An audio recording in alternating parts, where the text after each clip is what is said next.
Edasseri CSM സ്കൂളിൽ students council സ്ഥാനാരോഹണം നടന്നു. Kodungallur DYSP Pramod P മുഖ്യാതിഥിയായി. ലഹരിക്കെതിരെ സംസ്ഥാനമൊട്ടാകെ പ്രവർത്തിച്ചുകൊണ്ടിരിക്കുന്ന തൂഫാനെക്കുറിച്ചും ലഹരിയുടെ ദൂഷ്യഫലങ്ങളെക്കുറിച്ചും അദ്ദേഹം വിദ്യാർത്ഥികളെ ബോധവൽക്കരിച്ചു. Principal doctor M Dinesh Babu അധ്യക്ഷനായി. Chairperson Safiya Rahman, secretary CM Noushada, PTA president Irshada Chettuva, manager PK Haidarali, vice principal Nadeera Jabir തുടങ്ങിയവർ സംസാരിച്ചു. Head boy Samil Muhammad, head girl Ishal ED എന്നിവർ സ്ഥാനമേറ്റെടുത്ത് സംസാരിച്ചു.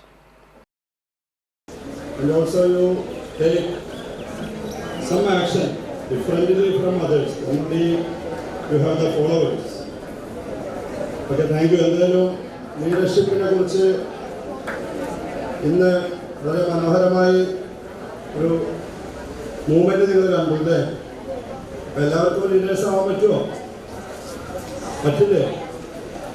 എല്ലാവർക്കും ലീഡേഴ്സ് ആവാൻ പറ്റും. എൻ്റെ മകള് 4th സ്റ്റാൻഡേർഡാണ്, സെൻറ് ജോസഫ് ആംഗ്ലോ ഇന്ത്യൻ സ്കൂളിലാണ്. അപ്പോൾ അവളെ 1st സ്റ്റാൻഡേർഡും 2nd സ്റ്റാൻഡേർഡും കഴിഞ്ഞപ്പോൾ അവൾക്ക് ഭയങ്കര ടെൻഷൻ. എന്താ വെച്ചാൽ ഒരു കുട്ടിക്ക് ലീഡറാകാൻ പറ്റുന്ന ഒരു ക്ലാസ്സിൽ. അപ്പോൾ ഞാൻ HMനെ കണ്ടപ്പോൾ ഒരു അഭിപ്രായം പറഞ്ഞു, why not the leaders from the class can be selected for a month. അപ്പോൾ ടീച്ചർക്ക് ഭയങ്കര ഇഷ്ടം. ഇതാരും ഇതുവരെ പറഞ്ഞില്ല.